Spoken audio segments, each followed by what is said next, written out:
just try to be supportive. Did she also tell you at that time, at the beginning of December, that she was having some other intrusive thoughts? Yeah. Is that how she described them or how you described them, intrusive thoughts? I would say both. Okay. And when she told you that she was having intrusive thoughts, did you ask her what they were? Yeah. And what was her response?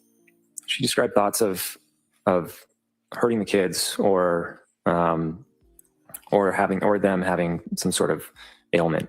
So like she was very worried that Cora whenever she had a stomach ache, she became overly worried that she was, had like a liver problem or something much more dramatic than it was. Okay. But going back to that first part, she said she had thoughts of harming the kids. Is that correct? Yeah.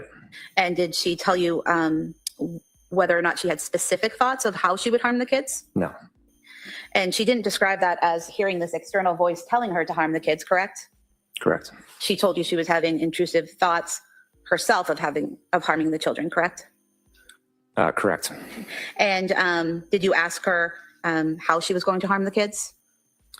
I didn't ask it in that way. It was the same thing. I said, do you have a plan and is it disturbing to you? And she said no, and then she said yes. And let me go back for a minute there. You said, do you have a plan? And she said no. What was the second part of the question? I said, do you find it disturbing? Okay. And she said yes. And she described it as really the way she was describing it as something that might happen to the kids. So it was more something might happen than she might do something. Is that correct? Yeah. And did she tell you how long she had those thoughts for? She didn't give a duration. And how many times did she tell you this, that she had thoughts of harming the kids? A couple times. And was that a couple times over the course of a night or two in December? Yeah. And as a result of her telling you this, that she had thoughts of harming the kids, what did you do? Her parents came up, and I think I asked her at some point, do you feel like you need to be kept away from them? And she said no. And then, it was very confusing because a minute later she was making them lunch or playing with them or, getting them ready for bed or whatever it was. So, and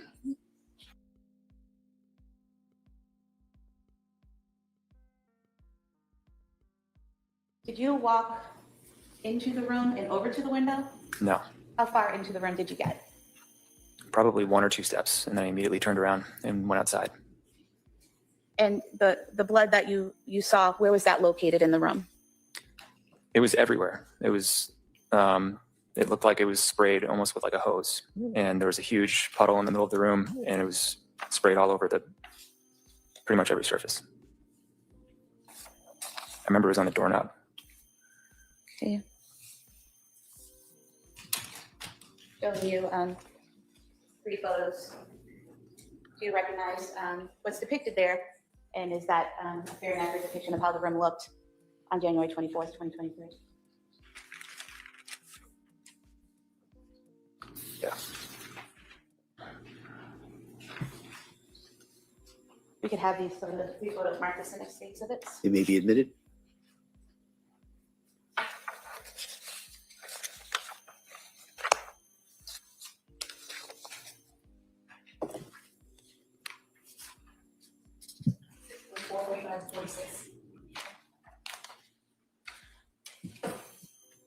So they're showing you what's been marked exhibit 44. Is this the entrance to the room, looking into the room? Yeah. And then exhibit 45, is this mirror to the right of that bureau we were just looking at? Yep. And this area right here, is this the blood you were referring to? Yeah, that's some of the blood. And then in exhibit 46, is that getting closer to the window? Yeah. And is that more of the blood that you were talking about? Yeah. Did you walk into the room and over to the window? No. How far into the room did you get? Probably 1 or 2 steps, and then I immediately turned around and went outside. TSD from sleep training, Callan, hearing him cry for 1 hour plus and not intervening just about killed me. I even said the words, "I want to die," to Pat while he was crying. He would be the baby, right? Correct. And this is her saying that not being able to go to her child because they were trying to do sleep training, she indicated that it was just about killing her, correct?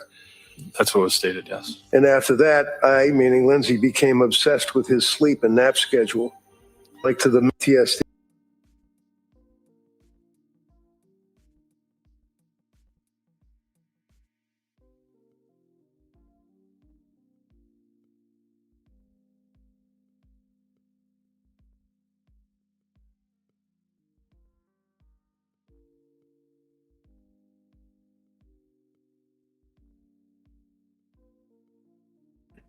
Hey, thank you for being here, Jen Lou from the Ward Case Studies channel. I've got the link in the chat, and thank you so much for joining me. It was so random to set this stream up, so I was happy it aligned with your schedule. Oh, hey, babe. Thanks for having me so much. Amber Truth Seeker News. It's like everybody already knows you, I'm sure, on my channel, so but I still gotta plug your official channel name. Oh, you're so sweet to do that. I appreciate that, babe. And just so you know, I shared it out on my community tab too. Awesome. So I've been loving you streaming the trial. I've been watching it on your channel, and I've been bouncing back and forth between the Defense Diaries and your channel for it. How dare you usually start at 10:30, and my day starts before that, so I kind of have to peek if it's streaming. But I will say, like, I like the difference in the channel's coverage, because obviously they're coming from a defense attorney's perspective, but I feel like on your coverage on your channel, you've been able to keep yourself very like open, and like I don't feel like you're swayed either way. Maybe you feel differently, but I just feel like right now, like you've had like a very good, like unbiased perspective of the Commonwealth's case that they've put on and the defense. Thank you. I've been trying. I did fall off the objectivity wagon a couple times last week because I got like frustrated. Mainly, I guess I just had a different take on Rebecca Gelada's testimony. I'm not going to sit here and say she did everything perfectly. Nobody does everything perfectly. But I think she was really trying to work with Lindsay. Yes. I think that Lindsay, for whatever reason, and I don't know what her reason was, and we aren't even to that point yet where we would even begin to understand a reason. But for whatever reason, she went back to Jennifer Tufts. Mm-hmm. And I don't know if that is because I've been thinking about this. It can't be because it was after McLean, because she stopped seeing Rebecca Gelada before McLean. McLean was New Year's. So at first I thought, well, maybe she went back to Tufts because, remember, in order for her to be able to be discharged a day early, she had to have an appointment with her treating either psychiatrist or nurse practitioner. And maybe that's why she went and saw or made that appointment with Dr. Tufts, but that doesn't line up either. So I can't really figure out why she went back to Tufts. Do you think that it has anything to do with Tufts never really was on board or concerned with the bipolar like possibility? I think that could have something to do with it. There is a much bigger stigma surrounding bipolar disorder than there is around depression. Mm-hmm. So yeah, absolutely. That's, maybe that's what it is. And I've seen like the backlash week by week in this trial of like specific things. And I would have to say this like past week, like there wasn't so much hatred towards Gelada as there was people being upset that Patrick like spoke up saying she's not bipolar, and it was like they took it personal. Like it seems like that was like some sort of crossroads possibly in why like she chose to go back to Tufts. Right. And then that could be. I don't know. NJ Aloha says, I thought Gelada was going on vacation and asked her to get an appointment to taper the Seroquel after infants and children. So what? Yeah, but yes and no. So the way that, I mean, you might be right too. I shouldn't say yes and no. The way that I interpreted the testimony from Gelada was this. Lindsay was somewhat back and forth on tapering the Seroquel and the Valium. And what she was explaining to her was, why don't we, and to be fair, Lindsay wasn't actually taking her dose the way she was supposed to. She, what I should say is, she was supposed to be titrating up, and at the point where she was wanting to taper back, she wasn't at the actual dose that she would have been if she had been titrating up on Gelada's schedule.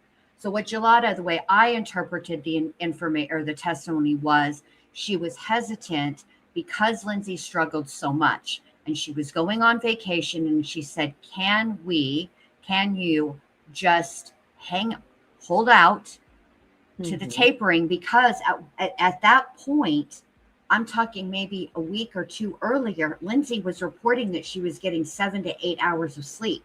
And if you're like, we think about all of the testimony from all the different providers thus far, the main issue that Lindsay repeated was lack of sleep. And so so Gelada said to her, well, listen, I'm going to go on vacation, and I'm not going to be available to you in the way that I've been available thus far. So can you just hold on to the tapering? Yes. Which I think is a reasonable request. Yeah. Like, even through like nicotine tapering, they tell you in the pamphlet of like the patches, like, make sure you decide to do this on a specific day that like for support, or if you needed to rest or something like that. You know what I mean? Mm-hmm. And I think that Gelada tried to cover many grounds. She even said something about like suggesting, like, if things got so bad, that she would probably suggest that she like go back to the hospital. Not in those words, but yeah, she put that out there as like a verbal advice to Lindsay, like, depending on how things were going for her. And it's just unfortunate. But also, the only thing, and honestly, I really was impressed. I was impressed with Gelada, especially in comparison to the other doctors and medical care that she had. Like, she was a nurse practitioner. She was very, like, you could tell she had more care. Like, she had more warmth to her, I guess you could say, versus the other doctors, in my opinion. And the only criticism that I have is like, another one that just didn't look at her records or like communicate and admitted to Reddington, like, that she didn't like reach out to Tufts or anybody. Right. That's my only criticism. And hi, Shmita, thank you so much for 15 months membership. I sent her a message and I was like, I'm going live with Jen Lou. You better be there. No, I didn't say that. I told her you'd be on my stream though. And I was like, but I didn't say anything. You should have told her. Shmita likes that. You gotta get a hold of Shmita a little bit, Yeah. So I don't know. I knew that we would have a good discussion, just randomly going through things. Yeah. We had a great discussion last night with Amy on, and I saw you in chat, so I was happy you were here. But tonight we're getting serious with this Lindsay Clancy case, because it became so much more than I thought it would be. Like, as far as like, I didn't know that it would go viral the way it has. You know what I mean? Yeah, it's really two trials, don't you think? Mm-hmm. Like, Reddington, for his part of, while he is, while it's the Commonwealth's case in chief, he is really putting the mental health care system on trial. I mean, yes, he is definitely checking some of these witnesses, but really, by and large, when he is checking the providers, those witnesses, it's really putting the mental health care system in our country on trial. And the Commonwealth, the thing is, there are elements, there are moments, I should say, when I start to see them the beginnings of connecting the dots. But they're so all over the place that just as we go from A to B, right, we're listening to all the providers, we're getting up to the point of the day, we're at the provider who spoke with her last, which was January 23rd, 2023. Yeah, January 23rd, 2023. And then for some reason, we bring in a detective who, by the way, Commonwealth, listen up, because I'm somebody that could be on a jury. I am eligible for jury service. You know what the jury wanted to hear from Detective McClellan? They didn't want to see you impeach Patrick Clancy. Okay, what they wanted to see and wanted to hear was about this freaking conversation that you, by the way, opened the door to, and then Reddington just kicked it all the way in. But that is what they wanted to hear. They didn't need to see that. I'm telling you guys, I know for us, okay, as trial watchers, our perspective is very different in some respects than the jury, okay? Yes. And I know that the thing is, hold on a second, I got to do something.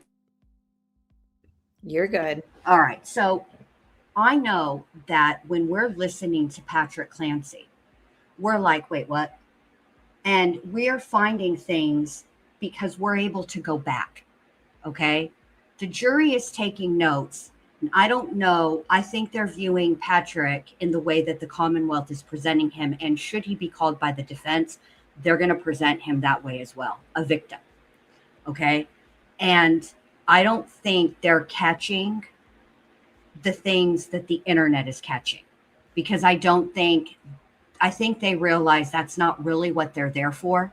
That's not the question they're supposed to be answering. So when I say that, I think that I think we're catching things that are not going to matter to the jury. But I will tell you, I think that the subject of implanting the grounds for the defense, the jury did pay attention to that. They were paying attention to that. And the Commonwealth having McClellan get up there, however you say his last name that I can't think of right now, get up there and show a video to impeach Patrick. And more importantly, he wasn't the only witness that the Commonwealth wanted to impeach. That specific, Massachusetts State Police detective, the one who was in charge of the whole case, also spoke to the medical examiner about the letting go, releasing the pressure around the neck and what that does. That was their other point of impeachment, which was completely missed because of that video. It was distracting. That video was, the crime scene pictures are there. The jury is going to decide whether or not that was a lot of blood. I went over this on Friday. I think that this is a parlance issue. Look, I said it before. I gave an example of when we were housebreaking our chocolate lab puppy. He had one accident, okay? I came in the door and my husband, I said, how's the puppy? How's Nestor? And he said, there's poop everywhere. He pooped everywhere. Literally, you guys, it's one little puppy pile of poop. Okay, that's it. One pile of puppy poop. That's it. It was not everywhere. Okay, now that's what I think happened. Do you know what I mean? I think if you walked into your own master bedroom and you see that blood, that's a lot of blood. That would be shocking. Mm-hmm. Yeah, and you know, so many people who were in that courtroom who have seen these conspiracies go around about Patrick. And don't get me wrong, I love a good conspiracy. Like, I'll look for things just so that I can debunk that there's a conspiracy going on. You know what I mean? Like, Right. I have no problem jumping down rabbit holes and examining the case from a different perspective than what the Commonwealth is putting on, because I feel like the Commonwealth has explained what they think happened that day really well. So they think, you know, that she arranged for Patrick to leave the house, sending him to pick up the takeout and the medication, giving her that window of time.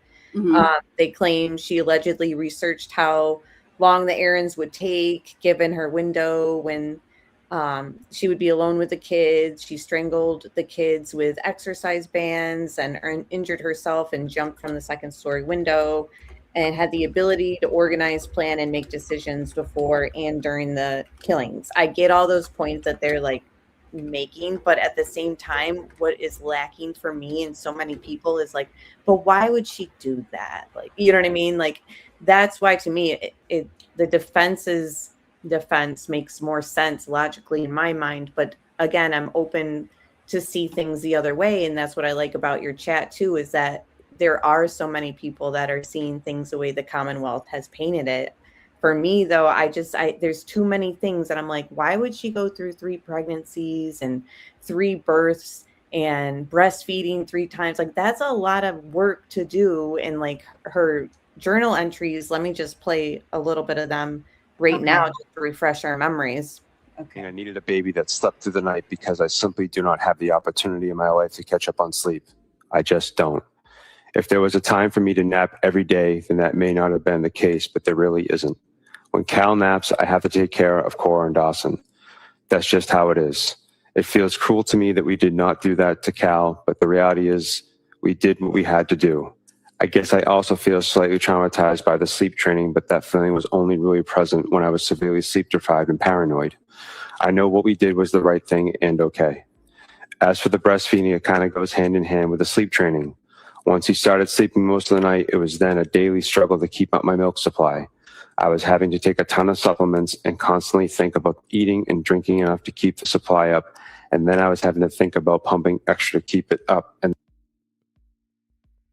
I do have to pause it right there for a second too, because I never really caught this the first time I heard this. So she was taking milk supply supplements, and I know by just my own experience, like a lot of these supplements have like little things that'll say like not FDA approved, and so I was just gonna say, you know, in addition to everything else going on, I never even considered like the breast milk supplements that she was adding into things. Yeah, you have to be careful. And the thing about it is, even things that are FDA approved, right? So Seroquel, I saw a comment in the chat about the fact that Lindsay was losing weight while taking Seroquel. So I would like to say that I was prescribed Seroquel at one point for sleep as well. Never for bipolar, but it was for sleep. I lost weight on Seroquel. The reason I lost weight on Seroquel is because I was actively trying to lose weight. I was determined that I was not gonna be a little pork chop any longer, and so I was working out a lot. So even though Seroquel makes people gain weight, sometimes, frequently, that is a commonly reported side effect. It doesn't happen to everybody. And Lindsay was actively trying to lose weight at that time. Yes, it's just simple math. It's not complicated if you want to lose weight, right? You have to, in this way, the math part of it, right? If you put out more calories than you take in, then you will lose weight. I mean, there's other factors, but on top of her putting out a lot of calories by working out, expending a lot of calories working out, she also did not have an appetite. So, you know, there are other medications that work opposite for me as well. And I wonder if that's why she struggled a lot with the milk supply too, because she was pushing herself to lose the baby weight. Right. Which is very hard to do until some people wean completely. So it was like, Yeah, I mean, you can, if you are the type of person who, when you set your mind to do something, come hell or high water, you will accomplish that goal. Mm-hmm. And when I decided that I was too much trouble and it was time for me to lose weight, I'm not saying that I did it the most healthy way. I starved myself a lot. There was pain medication that I was being prescribed that was mixed in with all of this, which is also, for me, an appetite suppressant. When I'm upset about anything, I starve my feelings. I don't eat them. I'm not an emotional eater. I starve them. And so and I feel like there were a lot of red flags, but I with Lindsay. And I think that Gelada was the only one that was starting to address them. Really. Yeah. And let's listen to a little bit more of this little journal entry. And that was really hard to do with Cora and Dawson around.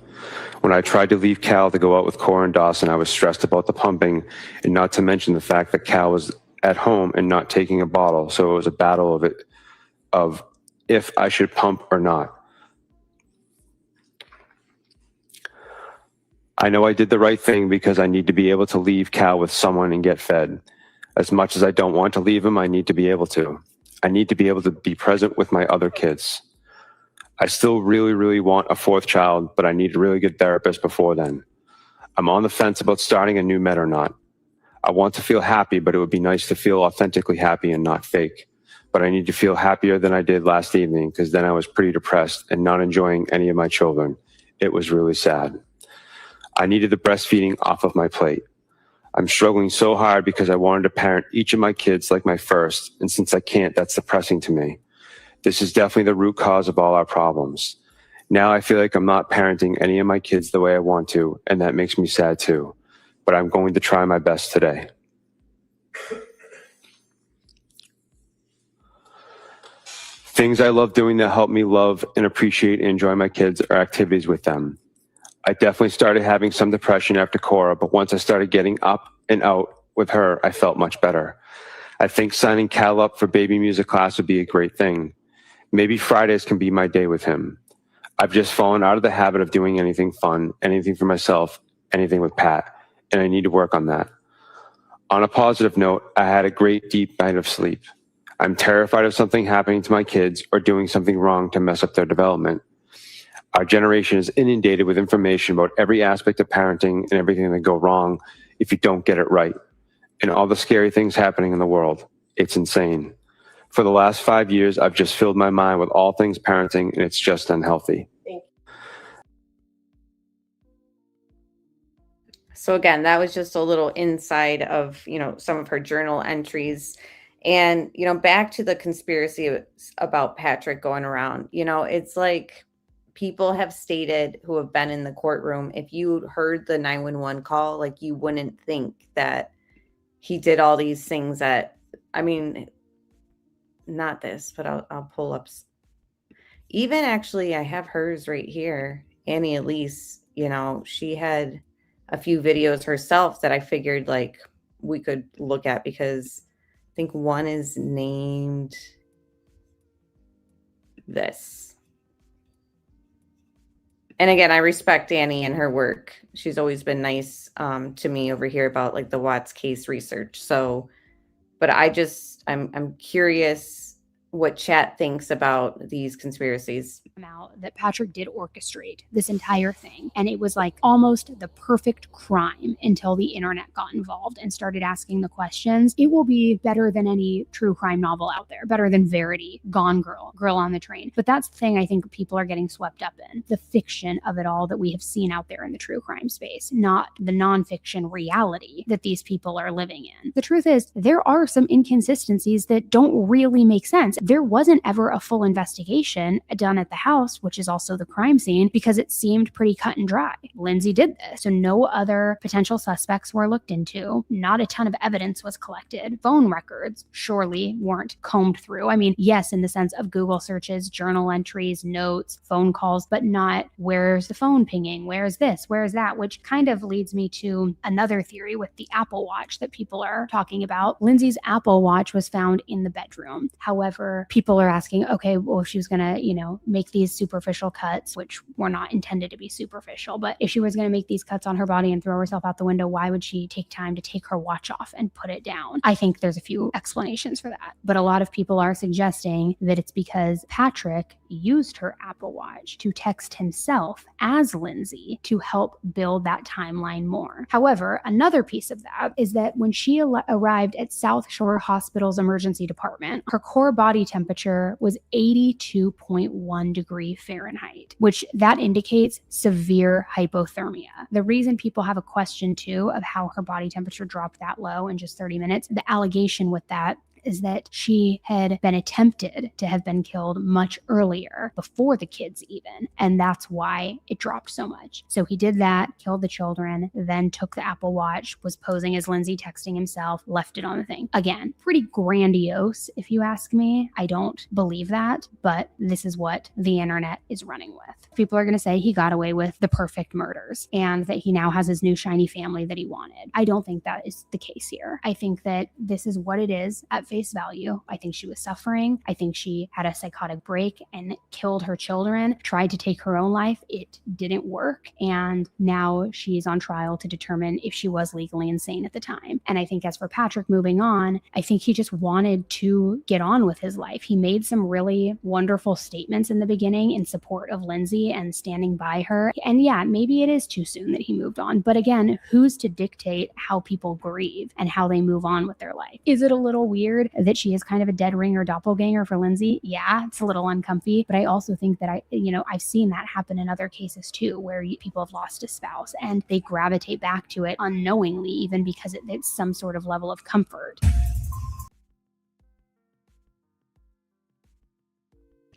So pretty much I have similar opinions as Annie in the sense that, like, at first I even put up a community post basically talking about how it was weird how quickly Patrick moved on.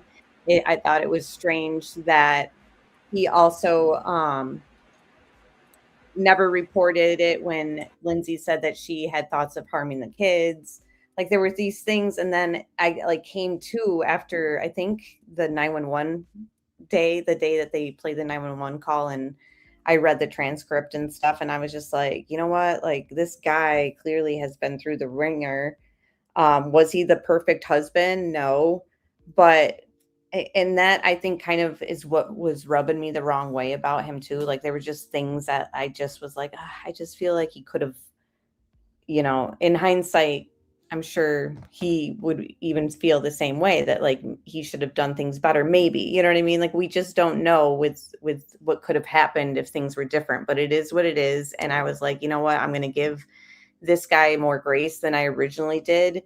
And I removed the community post because I was just like, he's a victim in all this, and him moving on so quickly, really doesn't mean that he was, as soon as they started blaming him for the murders, I was even more empathetic towards him.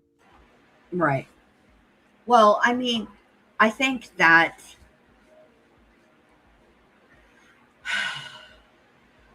there is an idea of time, okay, for how long she was out there. Nobody knows exactly how long she was out there, but you have to factor in the spinal injury. That does make a difference. And what you also have to factor in, it's not just that she was out there. Let's take the 30 minutes, right? Let's say that's exactly how long she was out there. She was out there for 30 minutes. That's 30 minutes before Patrick found her. Then Patrick's on the phone with 911. First responders are out there. She was out there for longer than that before they even got her stable, or not stable, but yeah, with the neck brace and, not stable medically, but just like physically stable so that they could move her, put her on the board, get her in the car, get her in the ambulance, and then drive to the emergency room. That's longer, I can assure you, than 30 minutes. On top of which, she lost a decent amount of blood also. She's not a very big woman, okay? And she's not like she went out there. It's not like she jumped out of her window dressed for the weather, okay? Her outfit was completely weather inappropriate, all right? She was in a tank top, for Pete's sake. She wasn't wearing shoes, okay? Because I think this was a serious attempt. It remains to be seen on my part, because I can agree there's definite evidence that Lindsay Clancy was struggling with mental illness. I can see that. That does not mean that her mental illness rises to the level of a legal insanity defense. That bar is pretty high. Okay. And so exactly, Neat Noodle, she was super thin. That people aren't taking like they're taking one element. It was 82.1 degrees when she arrived. She was out there for 30 minutes, but there was a whole other set of circumstances in between those two numbers. Yes, her lawyer is being paid Schmida by her parents. Was hired, retained by her parents. Her parents are paying for her lawyer. I mean,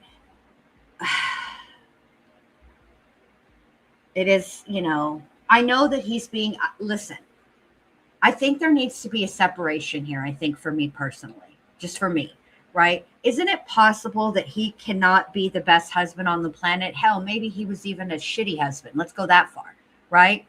But does that mean that just because he was a shitty husband that he orchestrated all of this? I'm not there yet.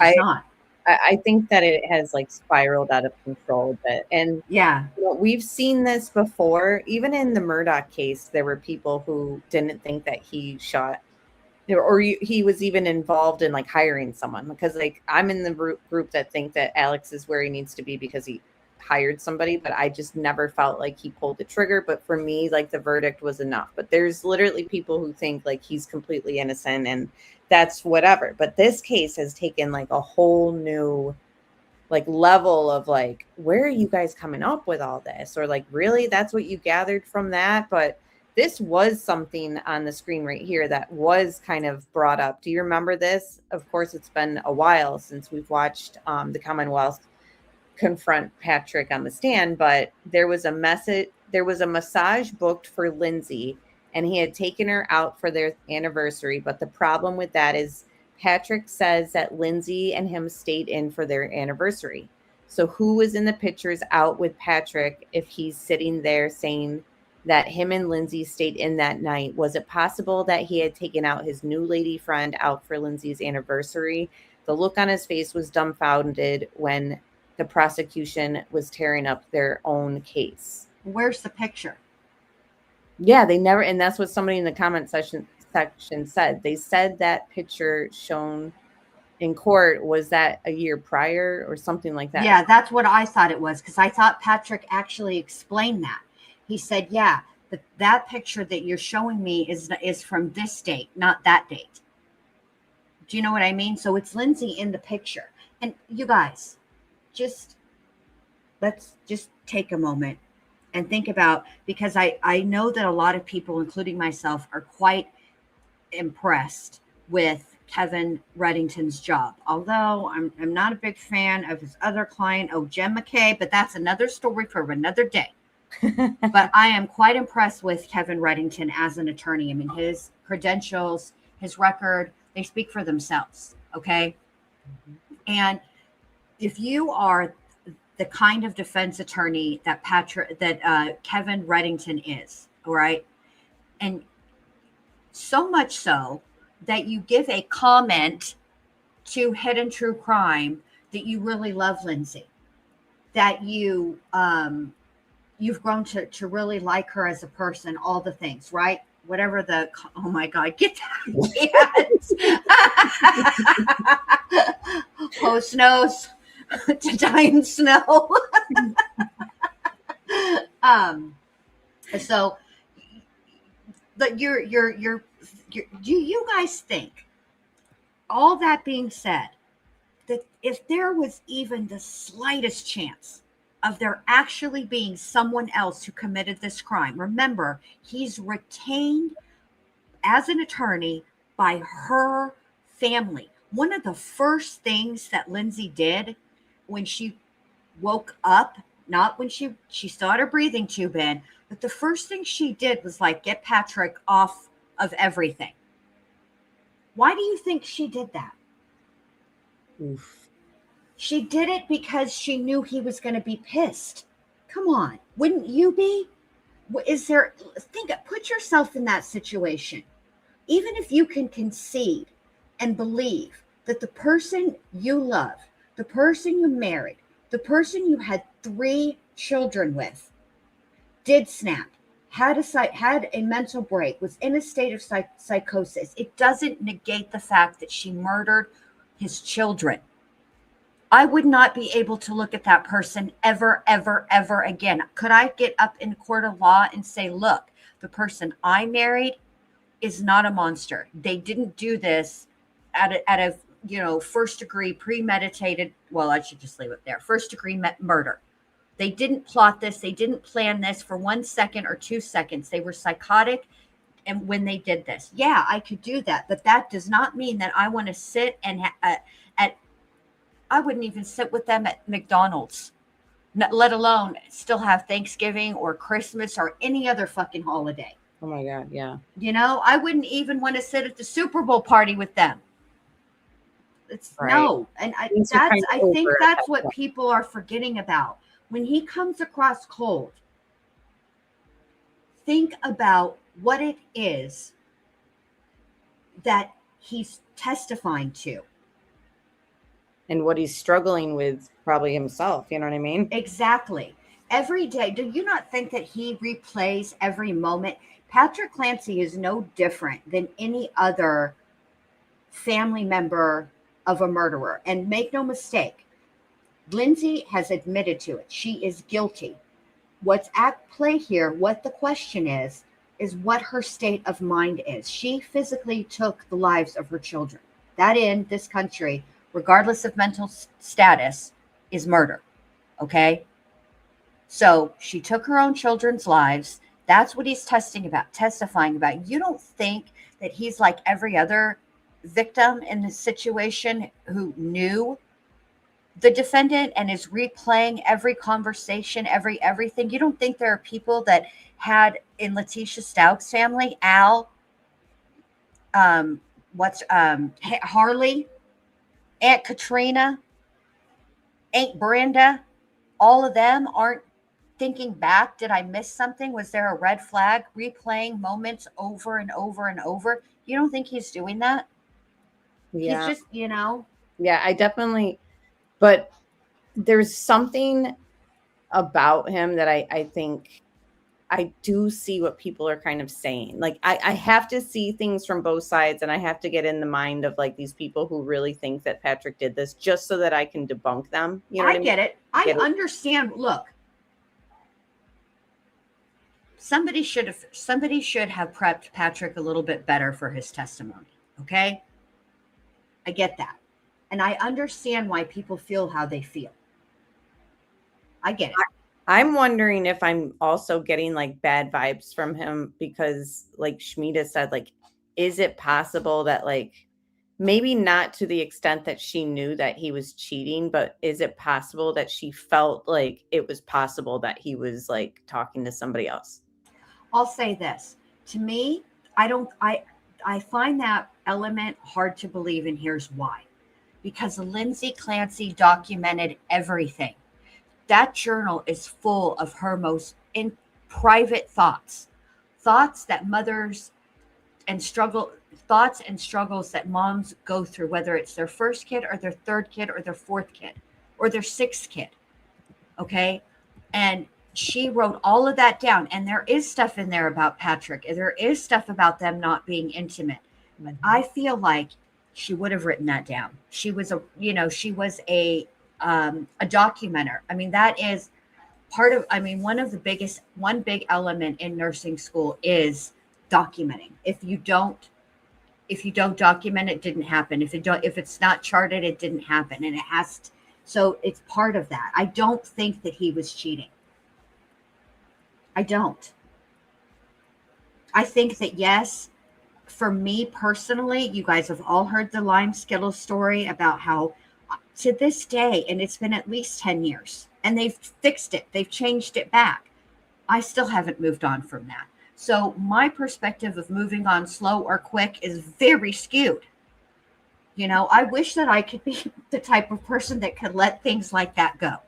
I feel like she Just definitely, can't. I do agree that she would have, if she thought he was cheating, she would have wrote about it. And, because why not? She wrote about everything else. You know what I mean?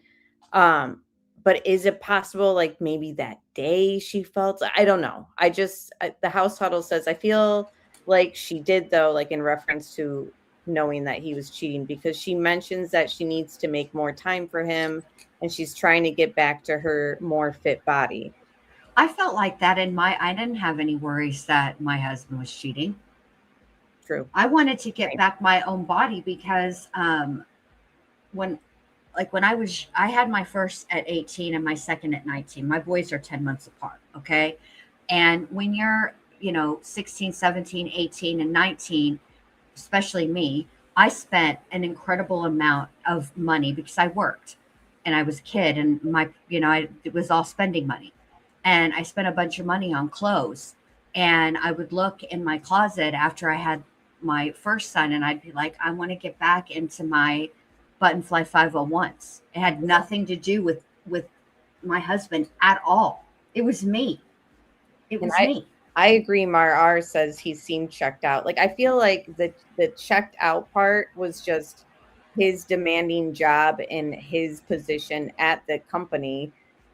It really doesn't leave much room for him to be super hands-on type of guy. Like, people are still under the misconception that just because he worked at home, like they think that Lindsay had all the help in the world and that she should not have been overwhelmed because Patrick worked at home. It's like when people work at home, they're working. They're not helping kids. Like, right. I've seen that. But I just feel like there is like something. Did you see the stuff about him on social media, like reviewing things from Costa Rica? Yes. And that was I talked about that. Oh, I missed it. That was a couple. See, that's when you were over there in the other chat when you should have been at home. Hilarious.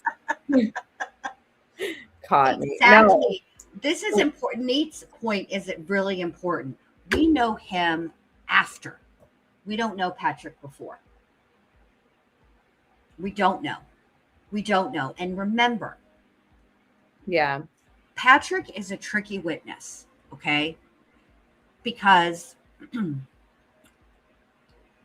Kevin Reddington and the Commonwealth are quite aware that they're going to play that 911 call, okay? And from what I understand, if you were in the court, like Amber said, if you were in the courtroom, it's a whole different vibe about that 911 call than just reading it. Okay. And he sounded distraught. He seemed distraught. And so I feel like, I don't know.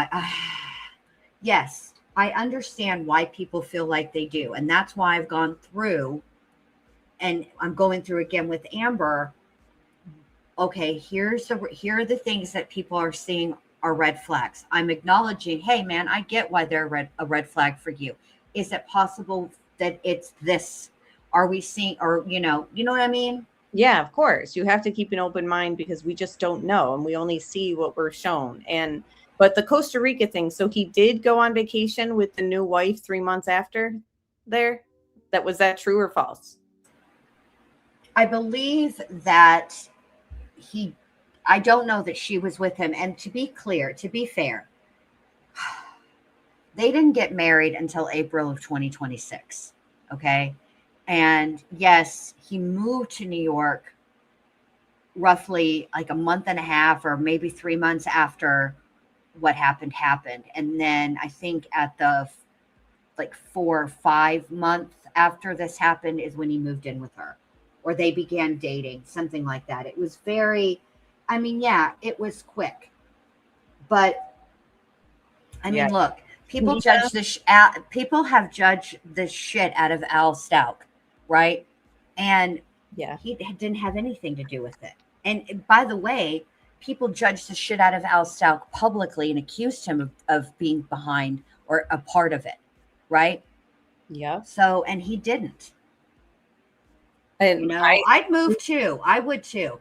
I agree with Mar R and Shmita. Like, we might not necessarily think that he did it, and like all the conspiracies of like him throwing Lindsay out the window and stuff. Like, I'm not there, but there is just something. I would definitely move out of that house, no doubt. I don't even think I could move I couldn't even walk back. No, me neither. I wouldn't even be able to. No, I'd have to send somebody, or else you know what? I might even just be like, bro, I might want things of the kids, but I wouldn't want anything of mine. I don't think. I don't know. I don't know how I would be. I really don't know.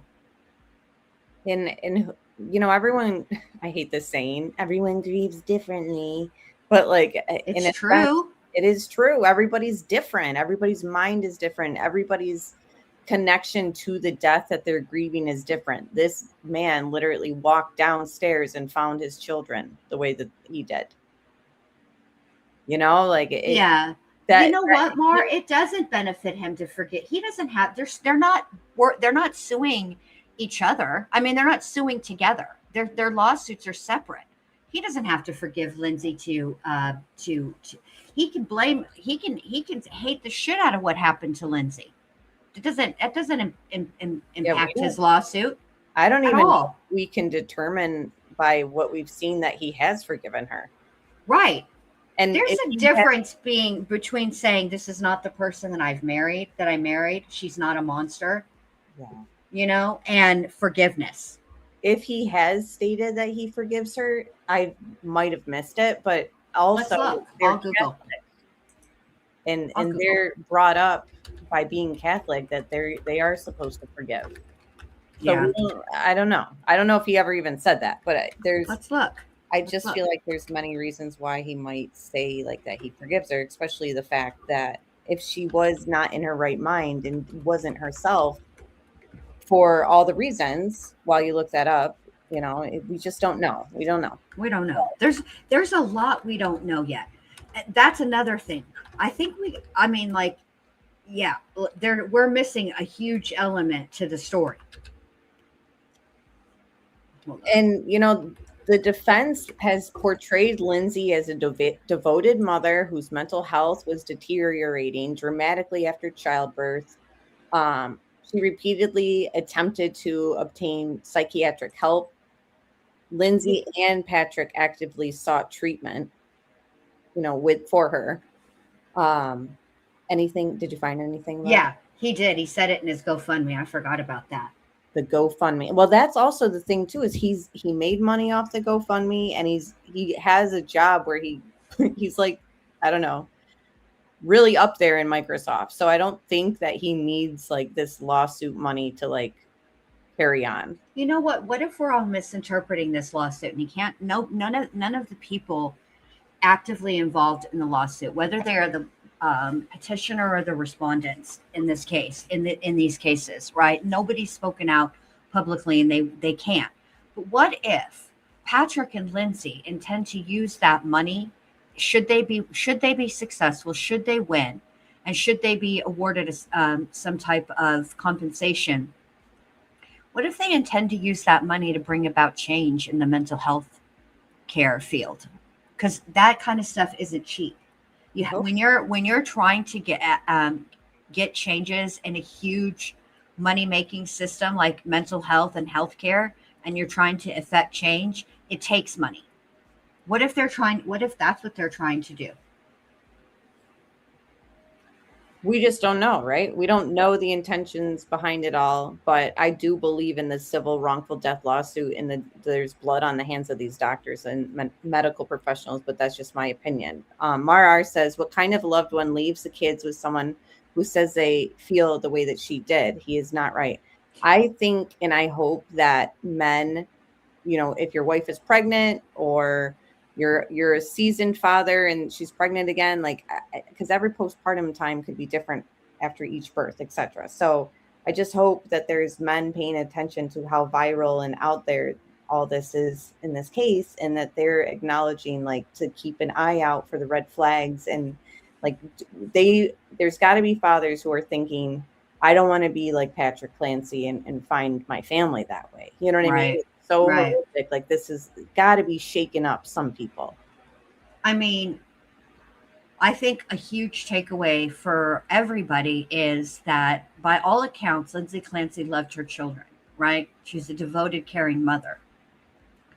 And when I came into the when I was backstage waiting and I was listening to the shorts that you played, one of the things that I noticed this time, now this would be the third time I've listened to different parts of Patrick's testimony. So this is the third time around for that specific part where he talks about what it was that she reported to him.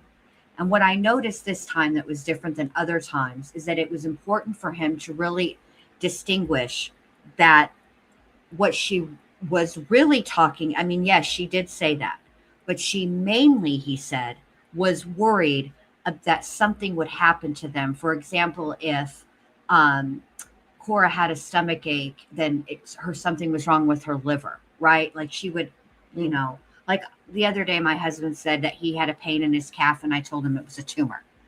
But I don't, I was being facetious. Lindsay thought about that. It was always worst case scenario is what he was trying to explain.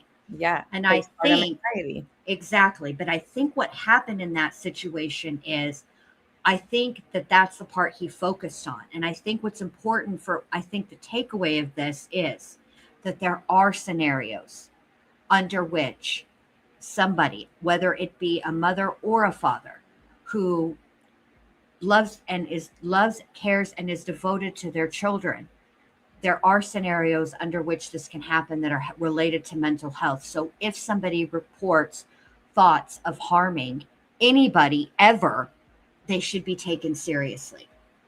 Yeah. And there was another part I'm just now remembering. When Lindsay went to McLean, the time that she was there for 5 days. And Patrick wanted to take Cora skiing in New York. Uh-huh. And Patrick says in his testimony that she was nervous about them going on that trip together. And it's like, well, yeah, her anxiety, that was her postpartum anxiety as well, in my opinion. Well, I mean, it could be, yes. I mean, I can see that. But also, I mean, the flip side of this, and this is what it's really going to come down to, okay, is the battle, I think, for me personally, is going to be the battle of the experts. Because, yes, that can be interpreted as a symptom of postpartum anxiety, but it can also be attributed to normal worry. When children are young and their dad wants to take them out, you worry. You just do. Is he going to know what to do if this happens or that happens? And like, how is he going to handle it? Do you know what I mean? That's normal. And so I think, yeah, I see it like Steph sees it, that Patrick thought she was overreacting about everything and didn't take her seriously. Like, I kind of feel like it's along those lines. And I mean, that's possible. And I feel like when people are like, oh, he's not right, or his testimony rubbed them the wrong way. Like, I think that we're just being super like hyper focused and critical with the way he was as a husband. And whether that's good or bad, I still think that we can learn stuff from these discussions. Of course.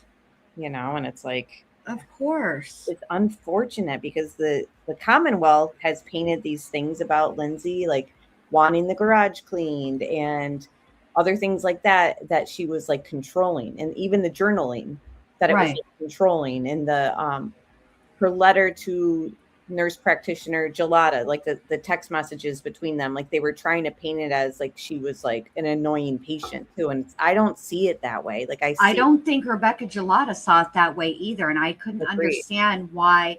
I don't understand the Commonwealth's plan of attack here. It's not making a lot of sense to me. I agree. At all. You know, like they've explained how they think the day went that the kids were murdered. I get that. Right. You know, but they have not like shown me like what in a mother of 3 who went through the pregnancies and the births and the breastfeeding journeys and the sleep training and all that, like why all of a sudden, and all people keep saying is like she was just sick of being a mother. And it's like, I mean, that does happen. I mean, listen, it does. It does happen. Come on, Amber. Now, you know damn right well that we have been covering true crime for a long time, and we've seen some fucked up shit just like that happen. But I had this conversation with Pointer Lover, a member and moderator for both of us, and there's been no history of somebody who's comes forward, like even like the nanny or the preschool teacher, or, you know, at neighbors or anybody who has come forward and said like they saw Lindsay be aggressive or like they saw bruises. Like usually in these other instances that we've seen where like this happens, there's been like some sort of like bruise that was seen by somebody, and like it's different here, in my opinion. I mean, I'm not saying that it's not. I'm just, you know, I feel like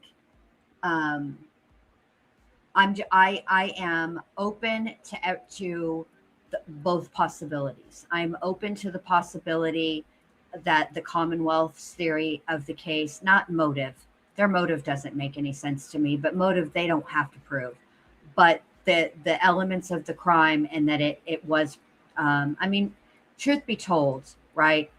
The premeditation really has little to do with, under the law, has little to do with even the looking up of the that's planning. There's a difference.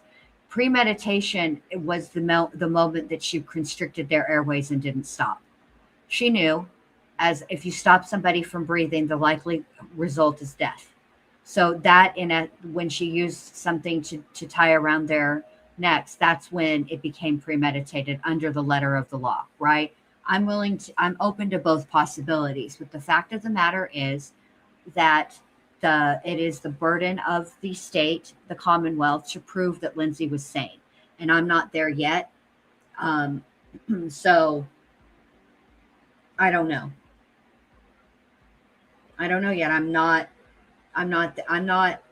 don't know what happened. I don't know. I vacillate back and forth because there are times when I can see, I don't know. I can see both points. And I do think something is definitely very mental. I do think that Lindsay Clancy is mentally ill, but was she psychotic at the time? That's where I'm not at yet. And that doesn't mean I won't change my mind. Give me just like 2 minutes. Okay. I'll be right back. All right. Just some points too that the defense is emphasizing is, you know, not only were her and Patrick actively seeking treatment for her, she had been prescribed numerous psychiatric medications. She experienced severe anxiety, insomnia, and worsening psychiatric symptoms. She researched postpartum conditions, insomnia, ketamine treatment, and SI, we'll call it. She had actually disclosed thoughts of harming her children to Patrick. And despite these warnings and repeated attempts to obtain help, her condition continued to deteriorate. She had no motive, and she loved her children, are some of the quotes that Reddington has stated in the opening statements. He described her as a very good mother before her psychiatric deterioration, and argued that the killings resulted from severe mental illness rather than anger, revenge, hatred, or any other conventional murder motive. So I want to hear this one part though during the discussion with Patrick on the stand that people are bringing up, and thinking that it's a strange interaction. So let's just hear about the anniversary that December. You mentioned earlier that your wedding anniversary is in December. Is that correct? Yeah. Okay. Do you recall going out for your anniversary on December 3rd, 2022, going into Boston? No, we didn't go out. You don't recall arranging for a massage for Lindsay and then going to the Omni Parker house and going out to dinner that night? No, December 3rd, 2022, we stayed home. You stayed home, okay.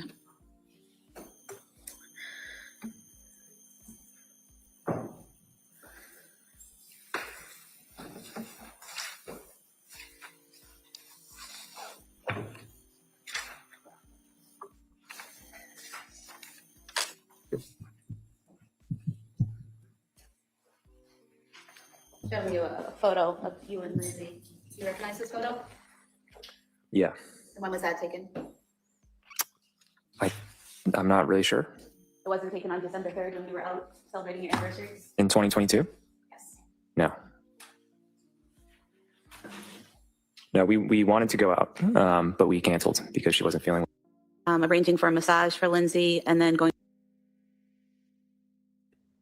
And again, that has been a segment of the Commonwealth with, Patrick on the stand, and people have indicated that some bombshell was dropped about that, meaning that he was cheating on Lindsay and that the girl in the picture was actually the new wife. Again, like I'm not there. You know what I mean? Like I just don't think that that's what was being shown. But that has spiraled out of control online. And it's kind of interesting because if they were just wrong by showing him that photo, inadvertently, they've created like reasonable doubt for like people who like watched that. Like, I'm not saying that the jury also saw it as like suspicious and like, wonder who that girl is in that photo. You know what I mean? But it's just interesting that like, they brought that photo to Patrick and it seemed like that conversation like went nowhere because he's like, no, that wasn't 2022. It's just, it's interesting. So I'm curious how the jury took that also. And Mar R says, why did she, the attempts with the injuries on her wrist in the wrong direction and the pills that were crushed, Mar R says is a little sus. See, a lot of people have said she's a nurse. If this was a real attempt, she would have been able to complete the act, without a problem. But the problem also is if she's in a psychiatric state, like break, and she's out of her mind and she's hearing voices, like the thing is like every psychotic break isn't the same for everybody. So who's to say that the voice didn't tell her to do it the wrong way or something? You know what I mean? Like this case isn't just black and white, and it isn't just like, this means this and this means that, like, especially when we're talking about mental health, like it's very complex. Jessica says, I get bad vibes too. He reminds me physically of Brian Koberger with slightly less dead eyes. I keep wondering about Lindsay's condition and how she could have reported where the kids were. There was something also in their last text exchange with each other before he left the house that has always rubbed me the wrong way. And again, this whole stream isn't about like condemning Patrick. I'm pretty much saying like, I think that this is why like people are rubbed the wrong way by him, like by these little things that are just like, I'm not there that he's involved with the crime, but I see why people are rubbed the wrong way. And she texted him about getting to-go food and said that it had been a long day and she didn't plan anything for dinner. And his response was, didn't the baby nap? Or did the baby nap? And she said, yes, but not long. Like I took that as like him responding about like the question about the dinner to go and that she hadn't made dinner. He was assuming that she would have planned something for dinner like during the baby's nap. And then when she said he didn't sleep long, then all of a sudden he was okay to look at the to-go meal and like pick something out with her. Like, so there's just like little things about him that I think people are just like rubbed the wrong way. I've seen the Koberger comparison too, so I kind of get that also. But overall, I feel like there were things that led to Lindsay having this break. And I think that maybe if she had somebody who took her more serious, like on all levels, even at home, sorry, but that's just how I feel. Yeah. I mean, I get it. I get why people are rubbed the wrong. Look, I don't have to like Patrick Clancy. Like I don't have to consider or think of him as someone that I would want to be friends with to also, to think that he's a victim. Like that's not a requirement for me. And I, like Jessica Rose said, many things don't add up, but if there was any evidence he was involved, her attorney would be on it. It is a much easier defense for a jury to take and even entertain. What is easier? Think about it. If you're sitting on a jury, what is easier for you? What would be easier for you to believe that a great mom killed her children because she snapped, which requires them to get inside the person's mind, which is one of the reasons that it's not necessary for the common or for the state or the Commonwealth in this case to prove motive, because you do have to get into somebody's mind. That's exactly what they're being asked to do, which would be, or that's an alternate suspect theory. That would be a much more easy, more palatable defense than she was in a state of psychosis. Because I'll tell you one thing that's working against Lindsay with the whole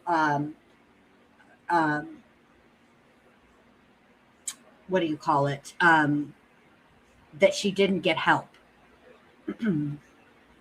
One of the things that's working against Lindsay, I think, is for the jury. One of the elements that's going to be a question mark for them is when they're going through. Jennifer Tufts is going to be easier because she didn't see Lindsay in person, but Rebecca Gelada is going to be a sticking point. Not just Rebecca Gelada, how she even got connected with that system, with that clinic to begin with. It's a friend of her mother-in-law's. Okay, because one of the things that I thought about is if I took everything, like just listen to that testimony at face value. Lindsay received a lot of help. A lot of help. Probably more help than the average American would get. And that's going to be a sticking point for the jury. I'm telling you. Because the thing is, I agree with you there that she got a lot of help. She had good insurance. I just feel like she was seen as, like, I believe that in some instances, medical staff view the patient on what kind of insurance they have. Right. But Amber, how is it possible? I mean, just think about this take all emotion out of it. Okay. And think about it from how many people saw her. It's every single person that came into contact with Lindsay Clancy in the medical field failed her. Except Gelada, I think.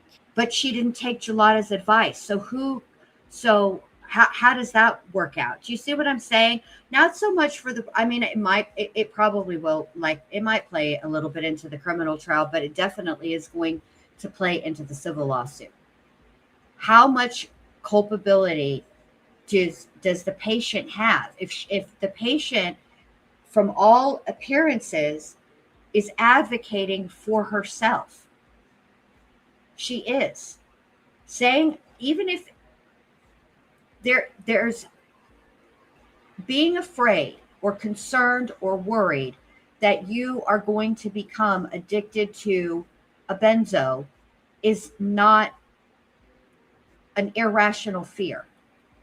Right. The fear that she was addicted after, you have to wonder, how can you become addicted to something you're not even taking? Or you're not even taking every day? And plus they tested her levels and she wasn't at the level that would show that she was. No. But at the same time, after she went to Gelada, didn't she go back to Dr. Tufts? And Dr. Tufts was the last one to like care, quote unquote, care for her. After, so after Gelada, then she went to Women's and Infants. They said, no, ma'am, Pam, which that is some testimony that I'm interested. I need to understand the full context around exactly what I need the person who evaluated her to get up on that stand and explain why they turned her away. I'm wondering if it is a situation similar to like pain management. If you are a person who utilizes a pain management clinic, you sign an agreement with the pain management clinic that you will only get pain medication from the doctors that work at that clinic. Okay. And what I'm wondering is if, because Lindsay had multiple prescribers, and I'm not talking about the times that she went to the ER, just when you look at her record at face value, and they would be able to discern it even more than we would be able to. But in the month of November, she had 3 different prescribers. She had Tufts, she had Julie Paul, and she had Rebecca Gelada. And I am wondering if when they saw her, they said, if you're going to see us, you either see us and you see nobody else, or you don't see us, because we're not going to be prescribing you medications, and you have other providers also prescribing you medication, specifically likely the benzos would be a huge, but also all of the other psychiatric medicines, the Seroquel, the SSRIs, those have to be monitored. You got to, so I need to see what that testimony is. I need to see. And Reddington has described it as they turned her away because they said she was over medicated. That, yes. But Reddington has also described telehealth visits as being on television. You saw her through the TV. So I need to see the actual, not that I'm sure that those words in that order are in that record, but his interpretation might not be accurate. Right. I need to see that. And that's the problem, NJ Aloha. And why didn't the prosecutor have them testify while all the other providers were on the stand? Gelada and Paul are from the same practice. Exactly. The way that they're presenting this is ridiculous. And here's why. Because the jury's likely taking notes. Okay. Probably some people's notes are better than others. But if you're going to go back into that deliberation room, wouldn't you want to have your notes from the witnesses to refresh your recollection in some kind of chronological order? Meaning you start with who she saw first and you work your way through all of the providers until you get to the providers that she saw last. So technically the providers from McLean should have been on the stand last. It should have started with Tufts, then Julie Paul, then Rebecca Gelada. But even if you're not going to do it in that order, at least have all of the providers from the months of November, December, and January all testifying at the same dadgum time. So that when you go back, when you're hearing the testimony as a juror, because we can go back and hit up Google. They can't. The way that they're doing it is so they're connecting A to Q, and there's no linear thinking in it at all. And it makes my anxiety and my OCD so, I don't really have OCD, but it just makes me crazy because it doesn't, they're not, I get that you have to move witnesses around out of order sometimes for scheduling, and that's not what I'm talking about. But it's not.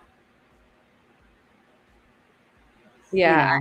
There was a lot of times that her text messages, specifically with Jolada, was that she was trying to like self-diagnose. Hydrania says that should have been done in person, in my opinion, or inpatient, in my opinion. Right. And I think everyone kind of comes to that conclusion. Like, she should have unfortunately gone back to the hospital and stayed longer. She probably needed like a month stay. Right. Right. But again, there was a period when she was offered inpatient. She declined it. Then, like, I don't know, 2 weeks later, Patrick calls Rebecca Gelada and says, okay, we'd like to take the bed. As if it's just you're booking a hotel room. I mean, that's how we treated it. And she's like, well, that's not really how it works. Oh my gosh. But even still, that's kind of strange for them to like not be like, oh, let's work something, like kind of giving him a little bit of like resistance. But okay. Yeah. I mean,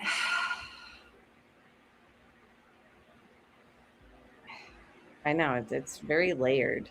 I mean, because the way that Rebecca Gelada had it worked out with, she was sort of explaining to them, this is how the system works. Here's how you navigate through it. And you cannot just announce one day, okay, we'll take the bed. You still have to work this. The system is the system, and you still have to work through it. So that means you're going to have to, you can't just take the bed. You're going to have to go through the emergency room again. And then there, you know what I'm saying? That's what she was trying to say. Yeah. But why didn't they do it? You have to ask Patrick and Lindsay. Right. Because the help was there. Her parents were there. And this part never made sense either since the beginning. Like the extra prescriptions in his truck. Patrick Clancy told the court Lindsay was told by her doctors to give him her old meds. This person writes, no doctor would ever say that. And if they did, they need their license pulled. You are supposed to drop old and not used medications off at a police station. Patrick had every single pill bottle in his truck. Why?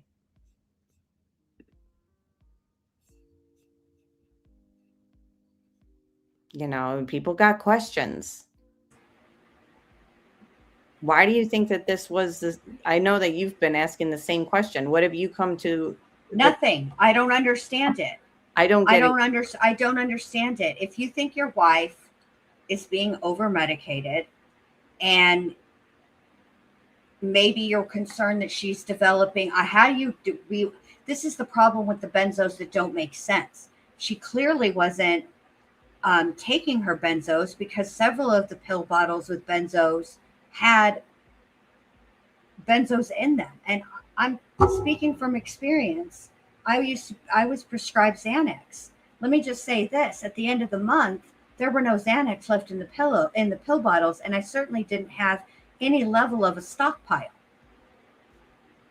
I don't understand it. We are missing something from the story. And here's the thing that I've really resigned myself to accept. There are elements to this crime, or this case, I should say, this case that we're not going to get the answers to in the trial because of the fact that they don't have an actual bearing on the trial. So even if if the Commonwealth has all of this evidence, right, they don't use all the evidence that they have in every, in the case. They use the most important evidence. If prosecutors used all the evidence that they had in a case, every trial would be 6 to 8 weeks long, or longer in some cases. So to say that Patrick wasn't investigated, he was investigated. Lindsay Clancy was put into custody. She didn't get indicted by the grand jury until September of 2023. In all that time, they were investigating. And Reddington said that some of the investigations were going on up until the trial. There are some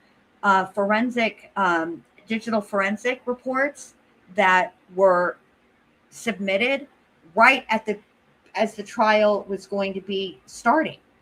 So they were still clearly investigating.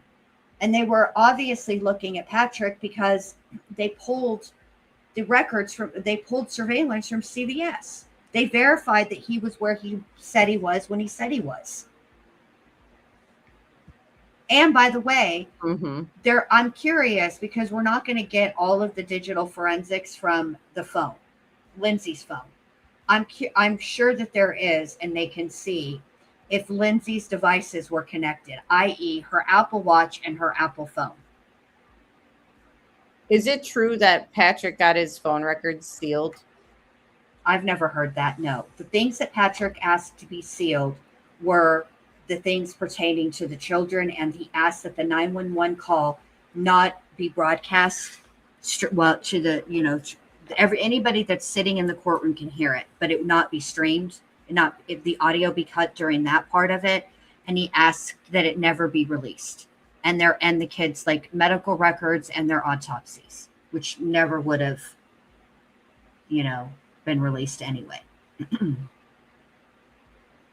So how do you think if Reddington calls him, how do you think that the testimony and questionnaires will go? He's going to ask him about the Lindsay he's going to ask a lot of questions about who Lindsay was prior. He's going to ask what kind of mom she was, and he's going to ask how she was acting on the medication. Because he made a point to say that didn't Patrick say that he was pissed? And Rebecca Gelada said, no, I'd say he was concerned that his wife was a zombie. You guys are making his wife a zombie. If he takes the stand, I don't know. I don't think that was exactly the testimony, Lola Rue. That's why I don't see the big deal. He said that he saw Lindsay's car when he pulled in to the driveway.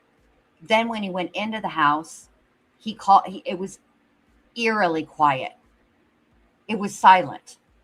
And so he started yelling around, and then he went upstairs. Then he looked out the window. Just people do that. I will know the answer to a question that somebody asks me in chat, and I will question and doubt myself and go look it up just to make sure. So I think what he did was, I think he was like, well, did I actually see it, or am I so used to seeing it that I thought I saw it, but I didn't, because obviously, where is everybody? So we went and looked, and then he realized, okay, yeah, she absolutely is here. That's when he went up the stairs. That was his testimony. Whether or not that happened, I don't know, but that was his testimony. Yeah. I do think that there's stuff that we'll never know, like the real truth on, and only Patrick and Lindsay know it. And I'm sure that, when she writes in her journal about feeling disconnected from him, like he was feeling that way too towards her. You know what I mean? Like this was like a very rough time in their marriage. You know what I mean? At this postpartum time, and the medical issues on top of it. And I feel like even with like the pills in his vehicle and him like knowing to look right out the window, like first off, like the window, it was cold, so you would feel a draft even underneath the door before he got the door open. You know what I mean? Like it's like him like looking out the window right away, like to me, like I don't find that suspicious. Like he opened the bedroom door that was locked. And people have stated, well, she must have been hiding from him because the door was locked. It's like, no, people lock their doors for many reasons. Like, it doesn't necessarily mean they were like in some conflict and she ran up there and locked the door. You know what I mean? Right. I mean, we can't say 100% that we know what happened, really. But at the same time, it's like, I'm more prone to think that stuff that's being hidden about Patrick and Lindsay have things to do with like him maybe having more insight how bad she really was, and he didn't report it or didn't take it as serious as he should. I think even the pills being in his truck was like him preventing her from like overdosing on them, possibly like leaving them in the house. Like there might have been something like that going through his head of why he left them in his truck. I don't know. Right. But in either way, it seems like there was enough pills for her to take anyways, but not at a lethal dose. What she was in her system wasn't even anywhere near being close. And the one medication that was at a therapeutic level is the medication that she should have been titrating off of for the last 23 days. Yet it was found at a therapeutic level in her system, which let me just say this. If you're the Commonwealth, you're going to make a big deal out of that, because yes, it's an older drug. Seroquel used as an antipsychotic, and it's off-label, is usually for sleep, but that doesn't mean it's ineffective for psychosis. So if you're the Commonwealth, you would want to harp on the fact that the one antipsychotic in her system at a therapeutic level was Seroquel. And she did flatline at least once, right? Or was there talk of two? I understood it to be one-time coding, but I'll look it up again. I will say this. This is the exact sequence of events the prosecutor asked. And once you parked there, were both vehicles now in the driveway? Yes. So he did, when he pulled into the driveway, he couldn't tell if her car was in the driveway. But once he parked in the driveway, he was parked next to her car. But then when he went in the house and he testifies how eerily quiet it is, like that part of it, the one thing that nobody ever talks about is the whole calling 911, and it took a minute he had to call twice because, and it's not that it could have just not gone through. Calls fail sometimes. I've been in my house on Wi-Fi and data, and a call has failed. Sometimes that happens. It was his explanation that was stupid. And as somebody working in IT, he should have known the answer. That's the biggest thing. Yeah. It's like, did we ever find out what she coded from? Hold on. I'll ask. Let me find out. Okay. Because if it is drug related, it wasn't. Okay. Because I didn't think so either. And I need people to also, not that anybody in this chat has said that, but Lindsay's throat was not crushed. There were neck injuries. She had injuries to her cervical spine, but her throat was not crushed. What did you want to know before? Oh, coding. Yeah. What was the cause of it?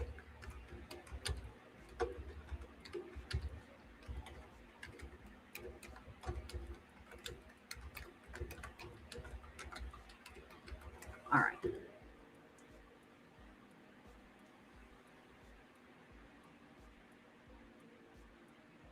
The immediate trigger. According to trial testimony provided by her treating trauma nurse and guarding police officers, a code blue was activated for her hospital room after she suffered a life-threatening medical crisis that required CPR to revive her. So she stopped breathing. The root cause. While a single specific primary trigger, such as sudden cardiac arrest or complete airway blockage, was discussed alongside her extensive medical chart, the code was a direct consequence of the severe multi-system trauma she sustained earlier that evening. Lindsay had cut her own neck and wrist and suffered a severe thoracic spinal injury after jumping from a second-story window, which left her body in a highly unstable critical condition. At the time she coded, she was being monitored under one-to-one self-harm watch with officers stationed directly outside her door. Medical staff were able to intervene immediately, successfully perform CPR, and stabilize her. Wow. So yeah, her thyroid was crushed, but that's in your throat, not your throat. Just, and yes. I think people are saying, how could she speak? Her throat was crushed, but her throat wasn't crushed. And I will say this. I'm sure that there are a number of reports from inside the courtroom on the day that the 911 call was played. The source that I trust above everybody else is Nate Eaton at Idaho News. And the person that reported for him states several times, multiple voices heard at a time prior to any first responders being there.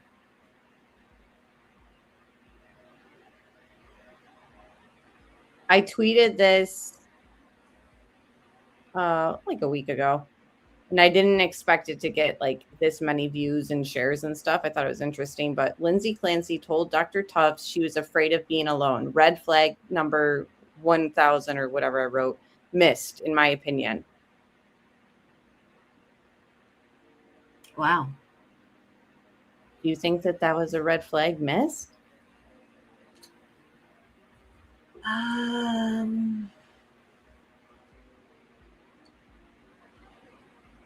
I suppose it's very hard for me to say because I'm looking at it with hindsight. I know how this story ends. So in the context of what Dr. Tufts was told, perhaps Dr. Tufts was thinking like this person who responded, that she wasn't actually alone and that they had discussed a safety plan. Hydrangeas. Hilarious. Yes, that was also stated too when people are using that against him, that the paramedic testified walking into the basement and Pat was sitting on the sofa. Like, WTF, that's kind of odd. A lot of people think that that's odd. Other people have said he was in shock, you know? Yeah. I don't know what it's so hard. Like, I mean, no one knows what they would do. No, they don't. And the first thing he did was take those bands off of the children. He wasn't just sitting there casually having a spot of tea and a crumpet, for the love of Pete. Right. You can hear him, according to reports from inside the courtroom, you can hear him wailing on the 911 call. You can hear him screaming. Mm-hmm. That's what caused first responders to go down there. You hear him. They heard him from outside of the house with all the sirens and everything.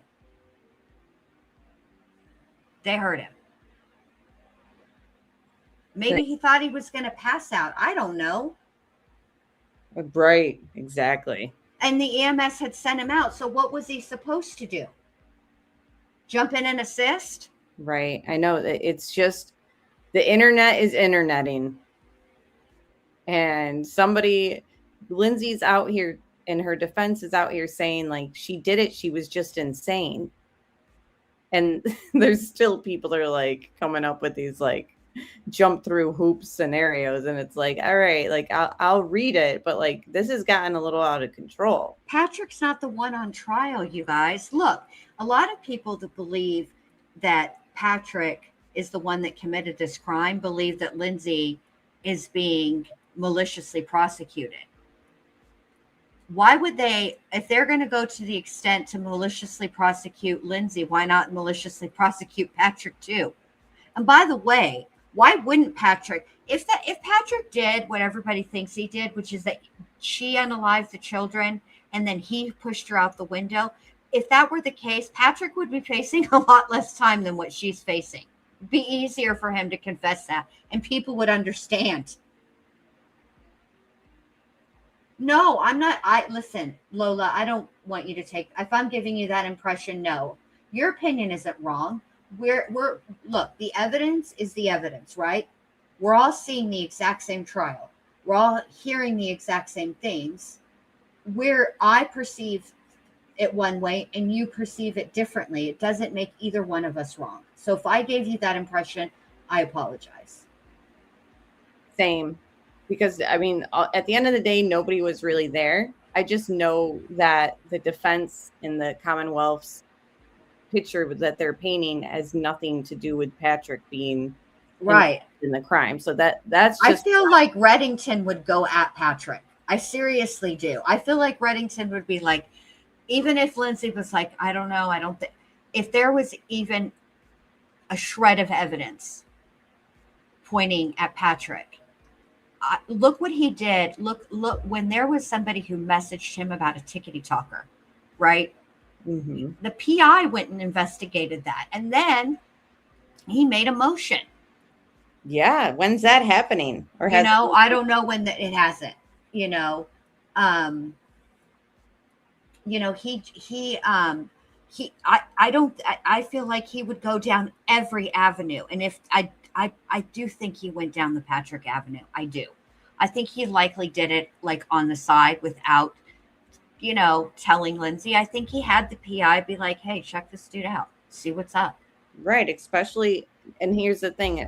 If we know that he moved on pretty quickly, that I'm sure that had something to do with like the PI in his investigation as well. Yeah. And I will say this, there's one thing to judge, right? Because Mar says, yeah, he isn't, but we are going to judge. It's one thing to judge, right? It's another thing to accuse. Those are two, to me anyway, those are two different things. I can certainly say, I don't understand his line of thinking. For example, I didn't understand the line of thinking about the conversation that occurred in February, somewhere at the end of January, at the beginning of February, with Dr. Zeisel on the phone, right? Where Lindsay calls Patrick from Dr. Zeisel's phone and reports hearing voices. Why would Patrick report that to the police? Yeah, and I don't understand that. Why would you? There's cooperating, right? But then there's helping. There's a difference between cooperating with the police. If the police come to you and they want to interview you and they ask you questions, you answer the questions that are asked. But what would be the point of telling them at that point that that's when Lindsay told you she heard voices? Why would you do that? They weren't divorced, so he didn't have to at that point. You know what I mean? Yeah. Because what did the police do?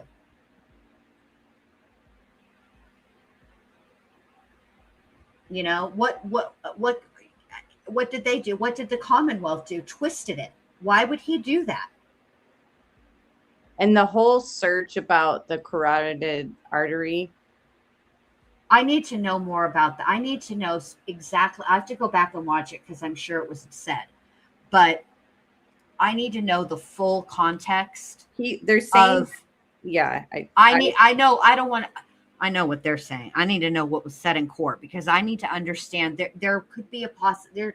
We don't know if I don't have the full context of the exact search terms, then I can't weigh in on it because I don't know.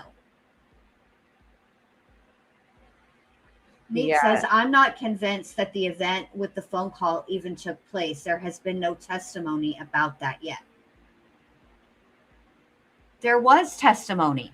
The 911 call or No, the call with the psychiatrist. The officer. The officer testified to it.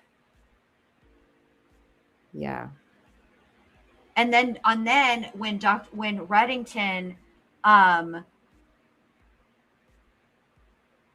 because Reddington's point is that the Commonwealth took something innocuous and made it sinister, like Lindsay Clancy, like that's when the idea of voices was planted, and it was planted by Dr. Zeisel, who just happens to be a witness, the specific witness, expert witness that's going to testify for the defense. It was testified to.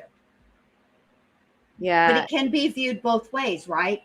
New Jersey or NJ Aloha, it can be viewed as, did he just like throw did he think he was helping her by saying, look, I just talked to Lindsay and she's saying at the time she heard voices, and here's why it's more likely that it's that than anything else, because this phone call occurred like right after she was, I don't know, her breathing tube was removed. like almost as soon as her, like, I mean, very short in time. Yeah. And before that, she hadn't been able to say anything to anybody. That's true too. The artery search, I know you're going to look at the specific testimony, and I'll be interested to see it again laid out.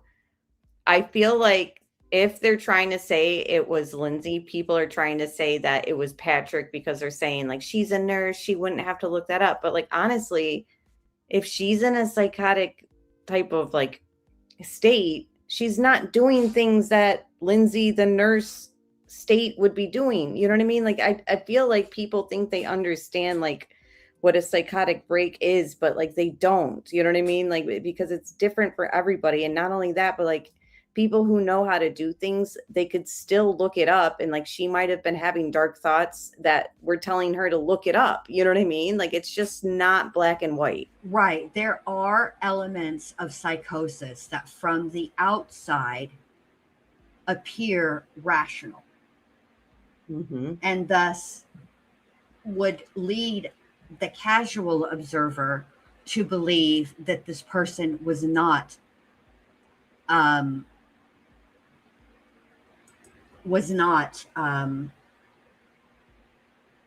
a psychotic moment. But also back to the phone call, Reddington said the phone call took place. Yeah, I feel like if it's not only that, but like he got like sworn in for the testimony, like I just feel like that really did happen. But I also think that like people are trying to say that that was like planted as like something new to help Lindsay, but I feel like even though she stated that it was her own thoughts and Patrick also stated it was her own intrusive thoughts, like I still consider intrusive thoughts as like hearing voices.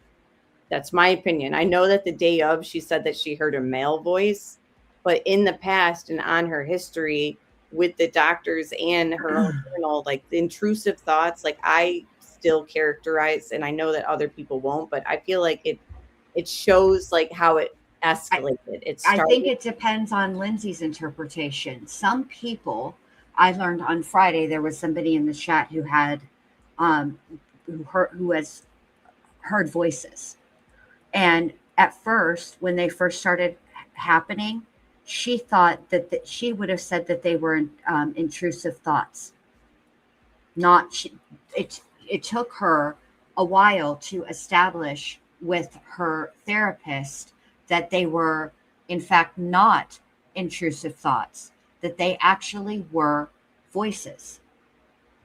Yeah. So and I know that there is like, especially through their like evaluations and stuff to differentiate the difference between them. But I feel like intrusive thoughts could be like a element for it to get escalated to hearing voices. I mean, yes, I suppose that there is that possibility, although I would say there is a difference between an intrusive thought and a voice. Yeah, now, I agree there. But I think the person who is reporting it might not know the difference. And so what I think is more likely the case is that there are circumstances where intrusive thoughts, where voices are being misinterpreted by the person hearing them instead of voices. They're thinking of it as intrusive thoughts. And it's likely because of something that they Googled. Do you know what I mean? Lindsay was a Googler. And perhaps she Googled sort of what was happening, and Google spit out that they're intrusive thoughts. And so that's the way that she expressed them to the psychiatrist. It's also possible that they were actually intrusive thoughts. Yeah, and I think it's possible. She had both. Yeah, and she could have had the intrusive thought to search how to cut the carotid artery, even though she like knows. Yeah, you can know where it's at. But I will say this, one thing that is interesting to me about that I would say is suggestive of a lack of plan is the fact that I think the reason, first of all, we need to establish what the term superficial and how it's being used. The Commonwealth is throwing it around willy-nilly, but the people that are actually testifying about the term superficial in medical terms, it means something specific. She didn't get any tendons, muscles. It's just past the layer of subcutaneous layer, right? That it's a medical term. It has nothing to do with the actual width or the depth or the severity of the cut. Yes. Right? Mm-hmm. Now, if you're somebody who's planning some shit, right? Why wouldn't you make sure that, why wouldn't you take, I don't know, 2-3 minutes to sharpen the knife? Yeah, it's just so many questions with mental illness. We don't, it's never just two examples of somebody having a psychotic break that we can compare and be like, look, it's the same pattern. You know what I mean? Right. But I think the biggest takeaway is what Mars said. If at any point someone reports thoughts of self-harm, yes, or thoughts of harming others, even one time, take it seriously and do, especially when there are children involved. Don't leave them with because a number of things can happen. I know. And I feel like that's like the best. Thank you, Mar, for all your comments and chat. Everybody in the live chat. Even if we see things differently, I still like to read both sides of scenarios and possibilities. And of course, we're going to follow it through by watching the trial itself on Jen's channel starting tomorrow. Thank you. Yes, we will. And I'll say this, okay, if I wanted to really play devil's advocate and play into the Patrick Clancy thing, which I don't believe, but I'm surprised more people haven't said this. Statistically, when women unalive themselves, when women harm themselves, right? When they want to self-delete, they don't leave a mess. They typically do it in the bathtub because they don't want somebody to have to clean it up. Right. Or they, yeah, exactly. Or they go somewhere else. They leave the home completely.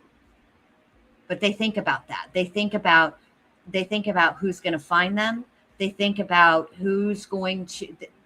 And obviously, it's not people who are the information isn't gleaned from people who did take their own lives. It's gleaned from the women who survive. And I agree with NJ right here. She didn't sharpen the knife because she was psychotic and wasn't planning. But here's the thing about this. This is another argument because there will be testimony of this. Being psychotic doesn't, I don't know another way to explain it other than this. So your brain is your brain, regardless of what state it's in, whether you are completely sane and rational or you're in a psychotic episode. It's the way that there are parts of your brain that do things subconsciously.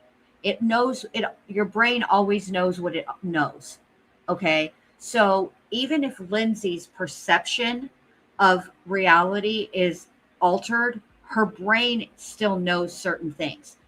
That's why the argument about the knife doesn't, I mean, you can point to it a couple of different, to me, it's not indicative one way or the other about psychosis, but it is indicative and not in agreement with the Commonwealth's theory.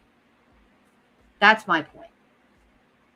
And I did watch this. I started to watch this really interesting video and it came up in my suggested. I've not subscribed to this channel and I want to finish it because he speaks about what does psychosis look like. And and then also the legal aspects of this case. Yeah, I think a lot of people are going to be brushing up and learning for the first time a lot of things on this case. Even lawyer, Peter said the same thing, that already he's learned so much about mental illness and the healthcare system and postpartum. Like, so at least we can walk away with the fact that this is kind of shoved down people's throats on social media. I would not want to be on this jury. I agree. But by the way, so with that call, the prosecutions used this call to suggest that Lindsay was fabricating or self-serving after the fact. They contended that Lindsay explicitly told the psychologist to call her husband so she could establish a narrative on his phone that she heard voices, hoping to build a defense. The defense argued this call was genuine, raw breakthrough where Lindsay, finally out of the immediate shock of her self-harm attempt and under psychiatric evaluation, was beginning to process and vocalize the severe postpartum psychosis that drove her to her actions.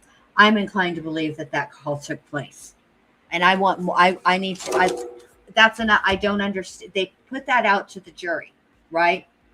But then they left it there.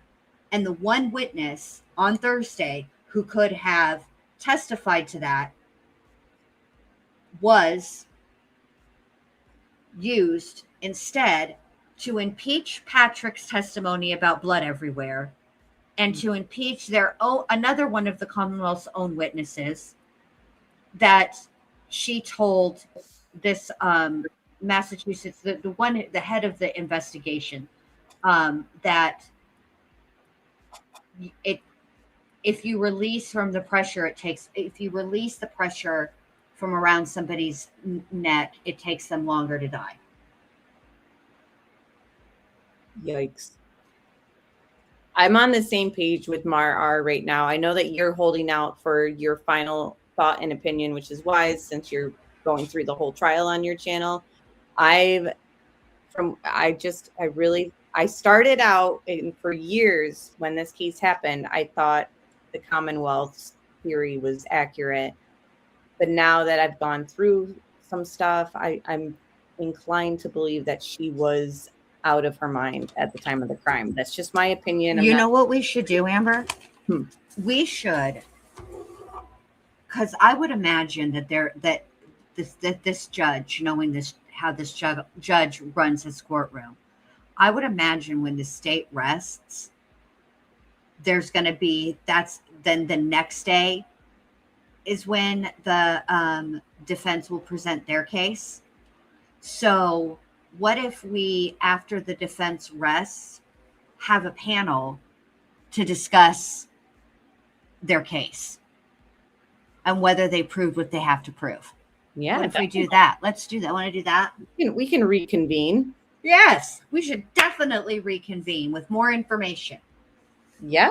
Okay, let's make that plan. And then tomorrow you'll start streaming at like 10:30? 10:30 Eastern, 9:30 Central. And I only do it late, you guys, so that we can skip through if there's a long sidebar, we can skip through that. We skip through the morning recess, skip through lunch. That way there's a lot of testimony, not a lot of hurry up and waiting. Yeah, I think it's been a great method. So I like that we do that.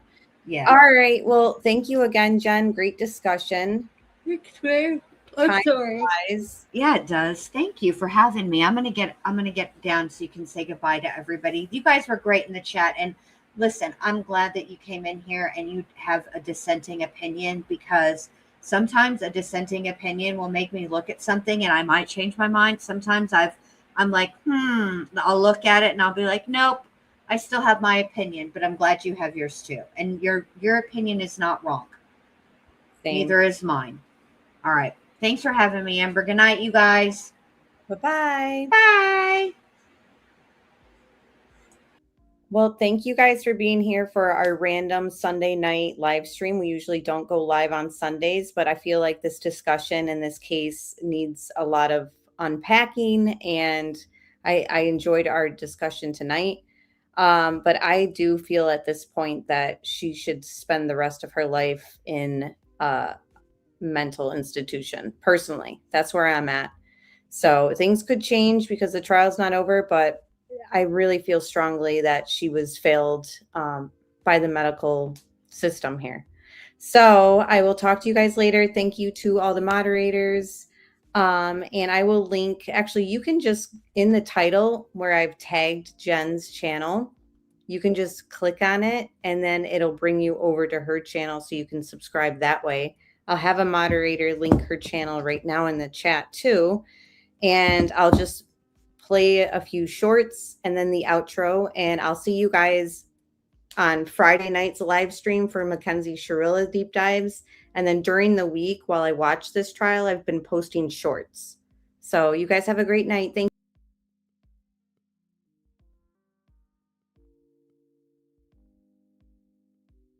you.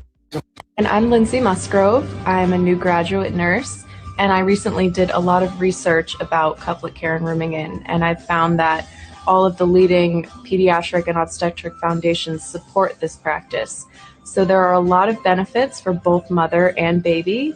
For the mother, you can start forming a routine with your baby. You learn to sleep in chunks as your baby naps. You have less anxiety about your baby being out of your sight, so you actually are able to sleep better and deeper than when you send your baby to the nursery. This is a great way to have successful breastfeeding. You're always there with your baby. You can learn your baby's cues and needs when they need to feed, when they need diapering, when they need rest. And I'm Lindsay Musgrove. To my question and answer it yes or no. Is there a black box warning on Zoloft? Yes. And a black box warning is required or prescribed by what, the FDA? Probably. Probably. And it basically warns that, especially with young people or young adults, that it may cause suicidal or, God forbid, homicidal ideation. Yes? Yes. To my question and answer it yes or no. If we can. Injuries. All right, Council, could we're going to take a break this time, all right? All right. Sure, close your notebooks. Place them on the chairs, please. Let's wait for you.